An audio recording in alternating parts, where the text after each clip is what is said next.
Now I request Sri Vemula Veeresham garu. ధన్యవాదాలు అధ్యక్ష. Governor గారికి ధన్యవాదాలు తెలియజేసే కార్యక్రమంలో నాకు అవకాశం ఇచ్చినందుకు గౌరవ ముఖ్యమంత్రి గారికి, శాసనసభ వ్యవహారాల శాఖ మంత్రి వర్యులు శ్రీధర్ బాబు అన్న గారికి మనస్ఫూర్తిగా ధన్యవాదాలు తెలియజేస్తూ, అధ్యక్ష, యావత్ తెలంగాణ సమాజం నిన్న గవర్నర్ గారు చెప్పినటువంటి మాటల్ని ఒక ఉత్కంఠతతో చూసిరు అధ్యక్ష. గడిచిన 10 సంవత్సరాల్లో గవర్నర్ను అవమానించిన తీరు, గవర్నర్ ప్రసంగమే లేకుండా బడ్జెట్ సమావేశాలు జరిపిన తీరును చూసిన తర్వాత బహుశా నిన్న గవర్నర్ గారు ఈరోజు నేను అత్యంత గౌరవంతో స్థిరమైన నిబద్ధతతో ప్రతిష్టాత్మకమైనటువంటి సభ సమక్షంలో నిలబడ్డానని గర్వంగా గవర్నర్ గారు చెప్పిండని నేను భావిస్తున్నా అధ్యక్ష.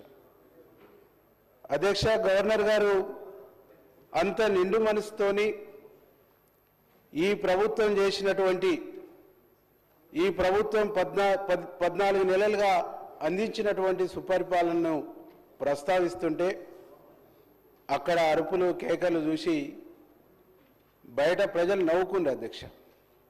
మేము బయటికి వెళ్ళిన తర్వాత అంటుండ్రు, గవర్నర్ స్పీచ్ని వినేటువంటి ఓపిక లేని ప్రతిపక్షం అవసరమా తెలంగాణకు అని చెప్పేసి ప్రజలు మాట్లాడుతున్నారు అధ్యక్ష.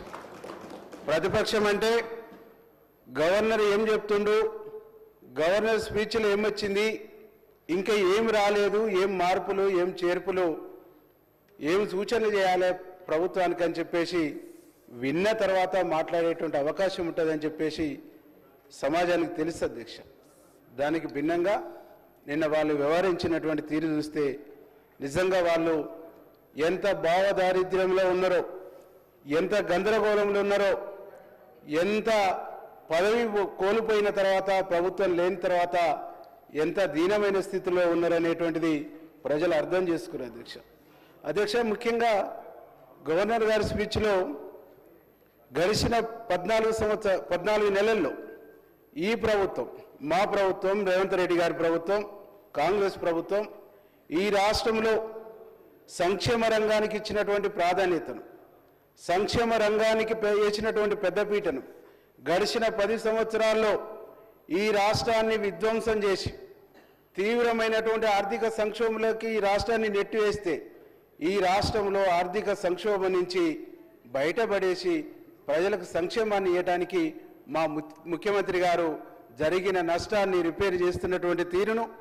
జరిగిన నష్టాన్ని పూడ్చడానికి చేస్తున్నటువంటి ఒక ప్రయత్నాన్ని, ఆర్థిక సంక్షోభం నుంచి ఈ రాష్ట్రాన్ని గట్టెక్కిస్తూ ప్రజలకు సంక్షేమాన్ని అందించడం కోసం చేస్తున్నటువంటి ఒక కృషిని మా ప్రభుత్వం, మా ముఖ్యమంత్రి గారు, మన ముఖ్యమంత్రి గారు, మన మంత్రులు చేస్తున్నటువంటి కృషిని మనస్ఫూర్తిగా అభినందిస్తున్నారు అధ్యక్ష. ప్రభుత్వం రాగానే వచ్చిన వెంటనే మహిళలకు ఉచితంగా ఆర్టీసీ బస్సు, 5 లక్షలు ఉన్నటువంటి ఆరోగ్యశ్రీని 10 లక్షలకు చేసి పేదవాడికి వైద్యం అందించేటువంటి గురుతరమైనటువంటి బాధ్యతతో ఈ ప్రభుత్వం ముందుకు పోతుంటే ఈ ప్రభుత్వానికి, ముఖ్యమంత్రి గారికి, మంత్రులకు ఉన్న విజన్ను ప్రజలు గమనిస్తారు అధ్యక్ష. ప్రజలు అర్థం చేసుకుంటారు. ప్రజలు ఈరోజు ఒకటే భావిస్తున్న అధ్యక్ష, తెలంగాణ రాష్ట్రాన్ని తెచ్చినాం, తెలంగాణ రాష్ట్రం రావడానికి పేటెంట్ మాదని చెప్తున్నటువంటి వాళ్ళు చేసింది ఏందనేటువంటిది కూడా ఈరోజు ప్రజలు ఆలోచిస్తున్నారు అధ్యక్ష. తెలంగాణ ఉద్యమాన్ని నాకు ఒక పెద్ద ఆయన చెప్పింది అధ్యక్ష, నిన్న అసెంబ్లీ నుంచి బయటకు పోగానే, తెలంగాణ ఉద్యమాన్ని సజీవంగా నిలబెట్టింది కాంగ్రెస్ పార్టీ. సందర్భం వచ్చినప్పుడల్లా కొవ్వొత్తులాగా కరిగిపోతూ కాంగ్రెస్ పార్టీ స్వపక్షంలోనే విపక్షంలాగా తెలంగాణ ఉద్యమాన్ని సజీవంగా నిలబెట్టి విజయ తీరాలకు చేర్చింది కాంగ్రెస్ పార్టీ అని చెప్పేసి చాలా మంది పెద్దలు సగర్వంగా ఇవాళ ప్రకటిస్తారు అధ్యక్ష. సకల జనుల సమ్మె అయిపోయిన తర్వాత తెలంగాణ ఉద్యమానికి విరామం వస్తుందన్నటువంటి సందర్భంలో మా మంత్రి గారు కోమటిరెడ్డి వెంకరెడ్డి అన్న గారు మంత్రి పదవి త్యాగం చేసి మళ్ళీ తెలంగాణ ఉద్యమానికి జీవం పోసిండు అనేటువంటిది కూడా మా జిల్లా ప్రజలు గర్వంగా చెప్తున్నారు అధ్యక్ష. అంతేకాదు అధ్యక్ష, అధికార పక్షం నుండి మా పొన్నం ప్రభాకర్ అన్న, వివేక్ అన్న, మా రాజగోపాల్ అన్న పార్లమెంట్లో కొట్లాడి తెలంగాణను తీసుకొచ్చారు. మా అమ్మ సోనియమ్మ వీళ్ళ బాధను, వీళ్ళ కష్టాల్ని, వీళ్ళ కన్నీళ్లను చూసిన తర్వాత తెలంగాణ ఇస్తున్నాను, తెలంగాణను మీరు దేశంలో ఒక రోల్ మోడల్గా తీర్చిదిద్దుకోండి అని చెప్పేస్తే ఏం చేసిరు అధ్యక్ష? వీళ్ళు గడిచిన 10 సంవత్సరాల్లో ఏం చేసిరు అధ్యక్ష? నిన్ననే నేను ఒక పేపర్లో చూసిన అధ్యక్ష, కేంద్ర ప్రభుత్వం సంబంధించినటువంటి లెక్కల ప్రకారం హైదరాబాద్లో 1000 మంది చేతుల్లో 20 లక్షల కోట్ల రూపాయల ఆస్తులు పోగై ఉన్నాయని చెప్పేసి లెక్కలు ఉన్నాయి అధ్యక్ష. 20 లక్షల కోట్ల రూపాయలు ఆర్థిక సంపద ఒక 1000 మంది చేతుల్లో ఉందని చెప్పేసి లెక్కలు చూసిన అధ్యక్ష. ఆ 1000 మంది ఎవరు అధ్యక్ష? గడిచిన 10 సంవత్సరాల్లో పాలనలో ఉన్నటువంటి వివిధ స్థాయి లీడర్లు కాదా అధ్యక్ష? ఇది తెలంగాణ సమాజం మొత్తం ఆలోచిస్తలేదా అధ్యక్ష? ఇంత విధ్వంసం చేసి, ఇంత విధ్వంసాన్ని సృష్టించి ఈరోజు మా ప్రభుత్వాన్ని, మా ముఖ్యమంత్రిని, మా మంత్రుల్ని రకరకాలుగా మాట్లాడుతుంటే తెలంగాణ సమాజం గమనిస్తుందని చెప్పేసి ఈ సందర్భంగా నేను తెలియజేస్తా ఉన్నా అధ్యక్ష. అధ్యక్ష, ఈరోజు రియల్ ఎస్టేట్ రంగం కుదేలైంది. తెలంగాణలో కాంగ్రెస్ వచ్చిన తర్వాత రియల్ ఎస్టేట్ రంగం మొత్తం కూడా నాశనమైందని చెప్పేసి చెప్తున్నా అధ్యక్ష. అధ్యక్ష, నేను ఈ సందర్భంగా ఒకటే చెప్తున్నా అధ్యక్ష, హైదరాబాదులో 15 లక్షల సంబంధించినటువంటి ఇండ్లు కట్టి అమ్మకానికి సిద్ధంగా ఉన్నాయి అధ్యక్ష. ఈ 15 లక్షల ఇండ్లకు పర్మిషన్లు ఇచ్చింది కొన్ని రియల్ ఎస్టేట్, కొన్ని బిల్డర్స్, వాసవి కావచ్చు, ఇంకా అనేక రకాల వాళ్ళ చెప్పు చేతుల్లో ఉన్నటువంటి వాళ్లకు అడ్డగోలుగా కమిషన్ల కోసం పర్మిషన్లు ఇచ్చి ఈరోజు ఈ రాష్ట్రాన్ని ఆర్థికంగా దివాలా తీపించినటువంటి క్రమాన్ని కూడా మనం అర్థం చేసుకోవాలని చెప్పేసి ఈ సందర్భంగా నేను గుర్తు చేస్తా ఉన్నా అధ్యక్ష. అధ్యక్ష, ఇట్లనే చెప్పుకుంటూ పోతే ఈ రాష్ట్రాన్ని 20 సంవత్సరాలు మేమే పరిపాలిస్తాం, 20 సంవత్సరాలు మేమే అని చెప్పేసి పదే పదే గత పాలకులు, గత ప్రభుత్వంలో మాట్లాడినటువంటి సందర్భం ఉంది అధ్యక్ష. అధ్యక్ష, వీళ్ళు చేసినటువంటి స్కీములు, వీళ్ళు తీసుకొచ్చినటువంటి గతంలో తీసుకొచ్చినటువంటి స్కీములు ఓట్ బ్యాంక్ రాజకీయాలకు సంబంధించినటువంటి అనుకూలమైనటువంటి స్కీమ్లా తీసుకొచ్చారు తప్ప తెలంగాణ దశ మార్చేటువంటి ఒక్క స్కీమ్ను కూడా తీసుకురాలేదని ఈ సందర్భంగా నేను గుర్తు చేస్తా ఉన్నా అధ్యక్ష. ముఖ్యంగా ఇరిగేషన్ ప్రాజెక్టులకు సంబంధించి చూస్తే ఇరిగేషన్ ప్రాజెక్టులు మొత్తంగా దక్షిణ తెలంగాణని ఎండబెట్టిర్రు, దక్షిణ తెలంగాణ ప్రాజెక్టులపైన వివక్షత చూపించారు, దక్షిణ తెలంగాణకు నీళ్ళు ఇవ్వాలనేటువంటి ఆలోచన లేకుండా చేశారు. దక్షిణ తెలంగాణలో ఒక్క ప్రాజెక్ట్ అంటే ఒక్క ప్రాజెక్టు పూర్తి చేసినటువంటి దాఖలాలు లేవు, నీళ్ళు ఇచ్చినటువంటి దాఖలాలు లేవు అధ్యక్ష. ఈ 14 నెలల్లో మన ప్రభుత్వం, కాంగ్రెస్ ప్రభుత్వం, ప్రజాప్రభుత్వం వచ్చిన తర్వాత మా బ్రాహ్మణ వెల్లాంల ప్రాజెక్టు ఈరోజు రైతులు కాలువల ద్వారా నీళ్లు నింపుకుంటారు అధ్యక్ష. నిన్నగాక మొన్న మా రాజగోపాల్ అన్న కాన్స్టిట్యున్సీ కూడా నీళ్ళు అందినాయి అధ్యక్ష. అధ్యక్ష, తపన ఉంటే, కమిట్మెంట్ ఉంటే, ప్రజల పట్ల, రైతుల పట్ల చిత్తశుద్ధి ఉంటే ఏమి చేయొచ్చు అని ఈ 14 నెలల కాలంలో మా ఉత్తమ్ కుమార్ రెడ్డి అన్న గారు, మా కోమటిరెడ్డి వెంకరెడ్డి అన్న గారు మా జిల్లాల చేసి చూపించిందని చెప్పేసి సగర్వంగా ఈరోజు నేను ఈ సభ ముందు చెప్తున్నా అధ్యక్ష. అట్లాగే మా బ్రాహ్మణ వెల్లంలతో పాటు మా పిల్లాయిపల్లి, ధర్మారెడ్డి కాలువలు గడిచిన ప్రభుత్వంలో, గడిచిన పాలకులు ఆ కాలువలకు టెండర్లు పిలిచి ప్రాజెక్టులు కాకుండా టెండర్లను సంబంధించిన వాళ్ళ బినాములకు ఇచ్చుకొని గందరగోళం చేసిరు తప్ప నీళ్ళు ఇచ్చినటువంటి దాఖలాలు లేవు అధ్యక్ష. ఆనాడు ఆ ప్రాంతంలో చెప్తారు, రాజగోపాల్ అన్న గారు తన సొంత ఖర్చులతోని, సొంత జేసీబీలతోని నీళ్ళు ఇచ్చిందని చెప్తారు. కానీ ఈరోజు ప్రజాపాలన వచ్చిన తర్వాత, ప్రజాప్రభుత్వం వచ్చిన తర్వాత ఆ ప్రాంతానికి పిల్లాపల్లి ద్వారా నీళ్లు ఇస్తున్నామని చెప్పేసి ఈ సందర్భంగా మేము తెలియజేస్తా ఉన్నాం అధ్యక్ష. ఈ విషయాన్ని గవర్నర్ గారు ప్రస్తావించడం చాలా గర్వంగా మేము ఫీల్ అవుతున్నాం అధ్యక్ష, జిల్లా ప్రజలుగా. దాంతోపాటు మూసీ విషయాన్ని కూడా గవర్నర్ గారు స్పీచ్లో ప్రస్తావించారు అధ్యక్ష. ఈ మూసీ అనేటువంటిదే మాకు జీవనది, ఈ మూసీ అనేటువంటిదే నల్గొండ ప్రజలకు జీవనది, బుక్కెడు బువ్వ పెట్టేటువంటి ఈ ప్రాజెక్ట్ అని చెప్పేసి చెప్తా ఉన్నా. ఈ మూసి నీళ్లు ఈరోజు మేము చెరువులు నింపినాం అధ్యక్ష. చెరువులు నింపినాం కానీ గ్రౌండ్ వాటర్ పెరుగుతలేదు. గ్రౌండ్ వాటర్ పెరగకపోవడానికి కారణం ఏంటంటే ఈ మూసి నీళ్లు బాగా చిక్కగా ఉండటం మూలంగా భూమిలోకి ఇంకుతలేవు, గ్రౌండ్ వాటర్ పెరుగుతలేదు. కాబట్టి ఈరోజు ముఖ్యమంత్రి గారు మూసీని ప్రక్షాళన చేస్తామని చెప్పటం, మూసీ ప్రక్షాళన కోసం ప్రణాళిక రచించడం మా జిల్లా ప్రజలు, మా ప్రాంత ప్రజలు చాలా గర్వంగా ఫీల్ అవుతుందని చెప్పేసి ఈ సందర్భంగా మేము తెలియజేస్తున్నాం అధ్యక్ష. గవర్నర్ గారు కూడా మూసీ ప్రక్షాళనను ప్రస్తావించడం, మా ప్రాంత ప్రజలు కూడా ఇది తొందరగా ముఖ్యమంత్రి గారు యుద్ధ ప్రాతిపదిక మీద చేస్తారనేటువంటి ఒక విషయాన్ని ఈ సందర్భంగా ప్రజలు భావిస్తున్నారనేటువంటి విషయాన్ని నేను తెలియజేస్తా ఉన్నా అధ్యక్ష. ఇంకా నేను చెప్పుకుంటూ పోతే ఈరోజు కులగణన దాదాపు దశాబ్దాల తరబడి ఎస్సీ ఏబిసిడీల వర్గీకరణ అనేటువంటిది చాలా ఏళ్ల తరబడి ప్రజలు ఎదురు చూస్తున్నటువంటి అంశం అధ్యక్ష. ఈ అంశానికి కూడా గౌరవ ముఖ్యమంత్రి గారు చొరవ తీసుకొని సుప్రీంకోర్టు జడ్జిమెంట్ రాగానే ముఖ్యమంత్రి గారు, మా మంత్రివర్యులు దామోదరం రాజనరసన్న గారు వీళ్ళిద్దరూ కూడా చొరవ తీసుకొని సుప్రీంకోర్టులో అఫిడవిట్ చేసి ఈరోజు వర్గీకరణ కేటగరైజేషన్ కూడా షమీమ్ అఖ్తర్ గారి కమిషన్ ఏర్పాటు చేసి వేగంగా దాన్ని పూర్తి చేస్తున్నందుకు కూడా మేము ఈ సందర్భంగా ఈ అంశాన్ని కూడా గవర్నర్ గారు ప్రస్తావించినందుకు గవర్నర్ గారికి మనస్ఫూర్తిగా ధన్యవాదాలు తెలియజేస్తున్నాం అధ్యక్ష. ఇంకా ప్రజలందరూ కూడా ఈరోజు ఒకటే కోరుకుంటున్నారు అధ్యక్ష.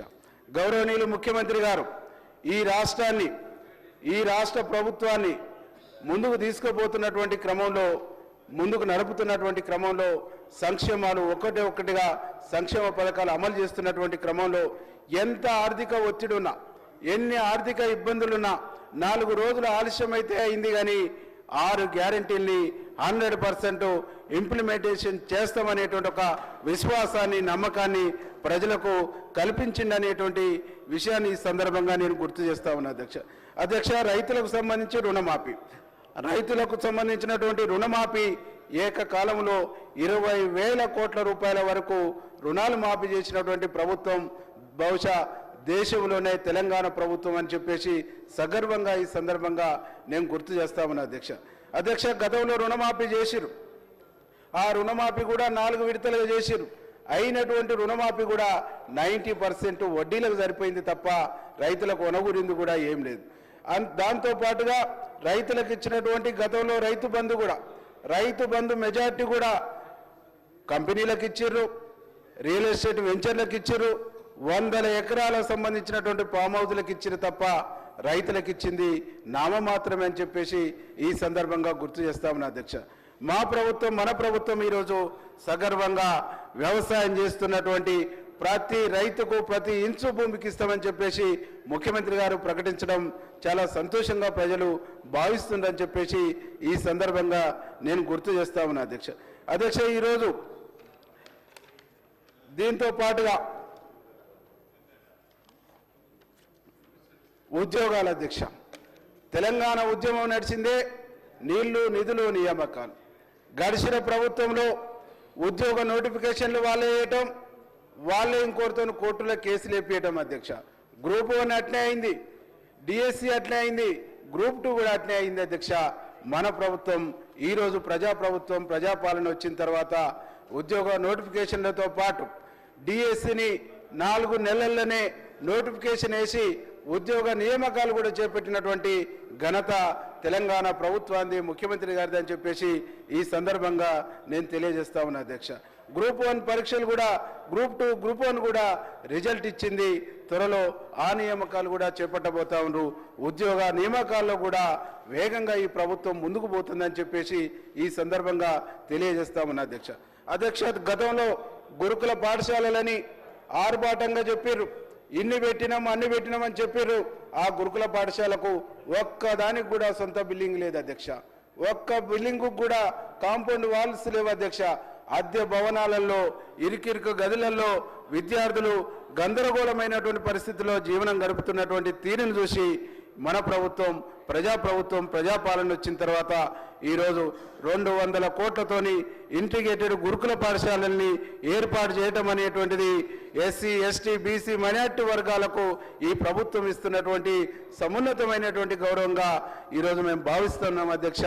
ఈ అంశాన్ని కూడా గౌరవనీయులు గవర్నర్ గారు ప్రస్తావించినందుకు మనస్ఫూర్తిగా వారికి అభినందనలు కృతజ్ఞతలు తెలియజేస్తున్నా అధ్యక్ష.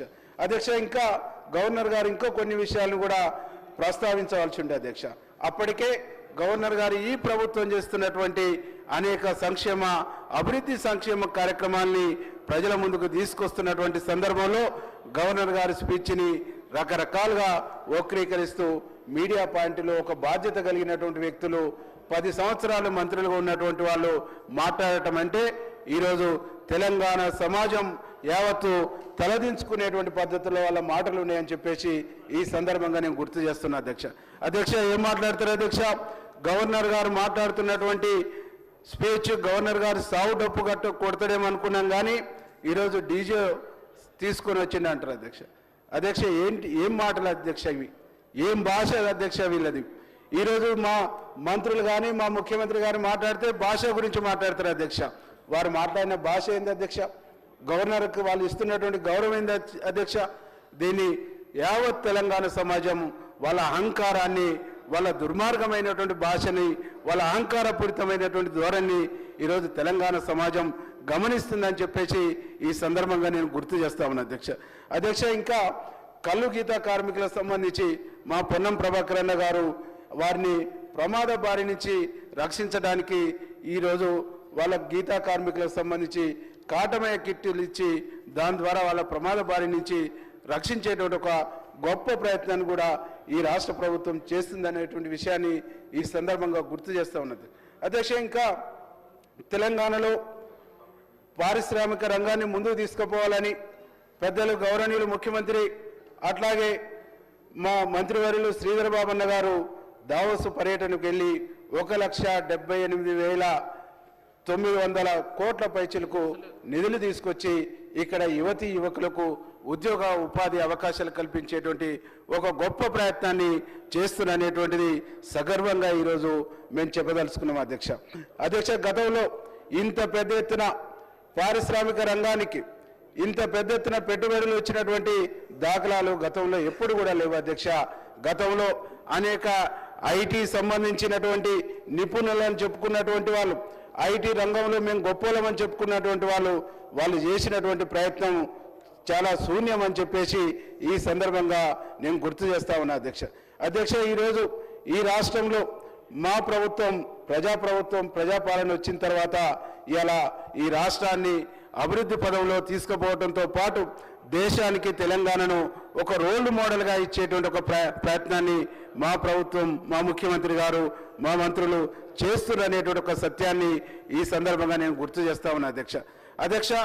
ఈరోజు తెలంగాణ సంబంధించినటువంటి ఉద్యమంలో గౌరవనీయులు పెద్దలు అమరుడు గద్దరన్న కానీ, గూడ అంజన్న కానీ వారి పాత్ర, వారి కృషి, వారు తీసుకొచ్చినటువంటి సాహిత్యం తెలంగాణ ఉద్యమాన్ని నిటారుగా నిలబెట్టింది, విజయ తీరాలకు చేర్చింది అనేటువంటి విషయాన్ని ఈ సందర్భంగా గుర్తు చేస్తూ వారికి గడిచినటువంటి తెలంగాణకు పేటెంట్ అని చెప్పుకుంటున్నటువంటి ప్రభుత్వం ఇచ్చినటువంటి గౌరవం ఏంది అధ్యక్ష? గద్దర్ గారిని ఎండలో 3 గంటలు గేటుకాడ కూర్చోబెట్టినటువంటి చరిత్ర వాళ్ళది. గూడ అంజయ్యను పట్టించుకొని చరిత్ర వారిది. ఈరోజు వారిని గౌరవించి గద్దర్ అవార్డుతో పాటు గూడ అంజయ్య గారి కుటుంబానికి కూడా ఆర్థిక సాయం ఇచ్చి ఆదుకున్నటువంటి ప్రభుత్వం ఈ ప్రభుత్వం అని చెప్పేసి ఈ సందర్భంగా తెలియజేస్తాను. గద్దర్తో పాటు ఇంకా అనేక మంది కళాకారులు ఈరోజు గూడ అంజయ్యతో పాటు జయరాజు గారు కానీ అనేక మంది కళాకారులను కూడా ఈ ప్రభుత్వం ఆదుకుంది అధ్యక్ష. వారితో పాటు ఇక్కడికి అనేక మంది కళాకారులను ప్రోత్సహించడానికి గద్దర్ అవార్డును కూడా మన ప్రభుత్వం ఇస్తుందని చెప్పేసి ఈ సందర్భంగా తెలియజేస్తున్నా అధ్యక్ష. దాంతో పాటుగా తెలంగాణ ఉద్యమం నడిచినన్ని రోజులు తెలంగాణ గీతాన్ని, జయ జయ తెలంగాణ గీతాన్ని చాలా గొప్పగా చెప్పుకోరు, కానీ అందశ్రీకి గౌరవం ఇవ్వటమే గుర్తు లేకుండా, గౌరవం ఇవ్వటమే వాళ్ళకి ఇష్టం లేక ఆ జయ జయ తెలంగాణ పాటను కూడా జాతీయ గీతం చేయడానికి వాళ్ళు నిరాకరించారనే ఒక విషయాన్ని ఈ సందర్భంగా గుర్తు చేస్తూ తెలంగాణ మనోభావాల్ని గౌరవించినటువంటి పార్టీగా, తెలంగాణ ప్రజల మనోభావాల్ని గౌరవించినటువంటి ప్రభుత్వంగా జయ జయ తెలంగాణ సాంగ్ను ఈరోజు జాతీయ గీతంగా చేసినటువంటి ఘనత కూడా మీ ప్రభుత్వం, రాష్ట్ర గీతంగా చేసినటువంటి ఘనత కూడా సరే రాష్ట్ర గీతం కూడా చేసినటువంటి ఘనత కూడా మా ప్రభుత్వాన్ని అని చెప్పేసి ఈ సందర్భంగా నేను తెలియజేస్తున్నది. అధ్యక్ష, ఇంకా తెలంగాణ తల్లి విగ్రహాన్ని సంబంధించినటువంటి అనేక రకాలుగా మాట్లాడుతున్నారు అధ్యక్ష. నిజంగా తెలంగాణ తల్లి విగ్రహం మీద వారికి ప్రేమ ఉంటే గడిచిన 10 సంవత్సరాల ప్రభుత్వంలో దాన్ని అధికారికంగా ఎందుకు వాళ్ళు గెజెట్ తీసుకురాలేదని చెప్పేసి ఈ సందర్భంగా నేను గుర్తు చేస్తా ఉన్నా అధ్యక్ష. తీసుకురాకపోగా ఏం మాట్లాడతారు అధ్యక్ష? ఈరోజు తెలంగాణ తల్లి బడుగు బలహీన వర్గాల అన్ని వర్గాల అన్ని కులాల ప్రతిరూపంగా తెలంగాణ తల్లి విగ్రహం ఉంటే పాపం దొరలకు అది నచ్చట్లేదు అధ్యక్ష. కాబట్టి గాంధీ భవన్కు ప్యాక్ చేసి పంపుతానంటారు అధ్యక్ష. ఈ దేశం కోసం బలైనటువంటి రాహుల్ గాంధీ తండ్రి రాజీవ్ గాంధీ విగ్రహాన్ని కూడా వాళ్ళు అవమానిస్తున్నారు అధ్యక్ష. ప్యాక్ చేసి ఈరోజు గాంధీ భవన్కు పంపిస్తున్నారు అధ్యక్ష. ఈరోజు వారి త్యాగాలు లేనిది, కాంగ్రెస్ పార్టీ లేనిది తెలంగాణ వచ్చేదా? వారి 10 సంవత్సరాలు ముఖ్యమంత్రులుగా మంత్రులుగా కొనసాగేటోళ్ళ అర్థం చేసుకోవాలి, ఆలోచించాలని చెప్పేసి ఈ సందర్భంగా గుర్తు చేస్తా ఉన్నది అధ్యక్ష. వారికి చివరికి రాజీవ్ గాంధీ విగ్రహం చూస్తే కూడా భయం వేస్తుందని చెప్పేసి నేను భావిస్తున్నా అధ్యక్ష. రాజీవ్ గాంధీ విగ్రహం వాళ్ళ ఉండటం కూడా వాళ్ళని భయపెడుతుంది అనేటువంటి అంశాన్ని నేను ఈ సందర్భంగా గుర్తు చేస్తున్నా అధ్యక్ష. వాళ్ళు విగ్రహాలను చూస్తేనే భయపడతారు, కానీ ఈరోజు మా ముఖ్యమంత్రి గారు, మా ప్రభుత్వం, మా మంత్రులను చూస్తే వాళ్ళకి నిద్ర పడతలేదు అనేటువంటి ఒక విషయం కూడా చాలా స్పష్టంగా అర్థమవుతుంది అధ్యక్ష. 2 విషయాలు ఈ సందర్భంగా గుర్తు చేస్తాను. పదే స్లీపింగ్ విమర్శలు చేస్తా ఉన్నారు, పదే మాట్లాడుతూ ఉన్నారు అధ్యక్ష. ఈరోజు తెలంగాణ రాష్ట్రం ఏర్పడక ముందు తెలంగాణ రాష్ట్ర బీఆర్ఎస్ పార్టీ ఆదాయం ఎంత, ఈరోజు ఆదాయం ఎంత అధ్యక్ష? ఎక్కడి నుంచి వచ్చింది అధ్యక్ష? దాన్ని ప్రజలు ఆలోచిస్తలేరు అధ్యక్ష. ఈరోజు అంటే మా మంత్రులు ఢిల్లీ పోయినా, మా ముఖ్యమంత్రి ఢిల్లీ పోయినా విమర్శలు చేస్తున్నారు. మీరు ఒక రాష్ట్రం కోసం ఏర్పడినటువంటి పార్టీని ఏ ఉద్దేశంతోనే జాతీయ పార్టీ చేసిర్రు? ఏ ఉద్దేశంతోనే మహారాష్ట్రకు పోయిర్రు? ఏ ఉద్దేశంతోనే కర్ణాటకకు పోయిర్రు? ఏ ఉద్దేశంతోనే ఆంధ్రప్రదేశ్కు పోయిర్రు? అంటే ఏ ఉద్దేశంతోనే పంజాబ్ పోయిర్రు, హర్యానాకు పోయిర్రు? అరే మీరు చేస్తే రాజకీయం, ఒక జాతీయ పార్టీ నాయకులుగా ఢిల్లీకి పోతే తప్పు. అంటే మీకు ఒక నీతి, ఇతరులకు ఒక నీతి. కాబట్టి ఈరోజు తెలంగాణ సమాజం మొత్తం మీరు మాట్లాడుతున్న ప్రతి మాటను గమనిస్తూ ఉన్నారు, మీరు చేస్తున్న ప్రతి చర్యను అబ్జర్వ్ చేస్తూ ఉన్నారు, మీరు చేస్తున్నటువంటి ప్రతి అంశాన్ని గమనిస్తూ ఉన్నారు. ఆనాడు తెలంగాణ రాష్ట్ర సంపదను మొత్తం దోచుకున్న సంపదను మొత్తం తీసుకుపోయి వివిధ రాష్ట్రాలలో మీ అధికార పబ్బం గడుపుకోవడానికి పంచినటువంటి తీరును ప్రజలు గమనిస్తూ ఉన్నారు, మీ అవినీతిని గమనిస్తున్నారు, మీరు చేసినటువంటి విధ్వంసాన్ని గమనిస్తున్నారు. ఈ అన్ని విషయాలు జోలికి పోకుండా గవర్నర్ గారి స్పీచ్కే పరిమితం కావాల్సి ఉన్నది. కాబట్టి గవర్నర్ గారి స్పీచ్కి ధన్యవాదాలు తెలియజేస్తూ, గవర్నర్ గారు ఇంకా అవినీతి గడిచిన 10 సంవత్సరాల్లో ఉన్న అవినీతిలో మూలాలను కూడా బయట పెడితే బాగుంటుందని చెప్పేసి ప్రజలు భావించారు. మరొకసారైనా అవి ప్రస్తావించాలని చెప్పేసి గవర్నర్ గారిని రిక్వెస్ట్ చేస్తూ నాకు అవకాశం ఇచ్చినందుకు మీకు ధన్యవాదాలు తెలియజేస్తూ ముగిస్తా ఉన్నది. Now I request Sri Jagdishwar Reddy garu.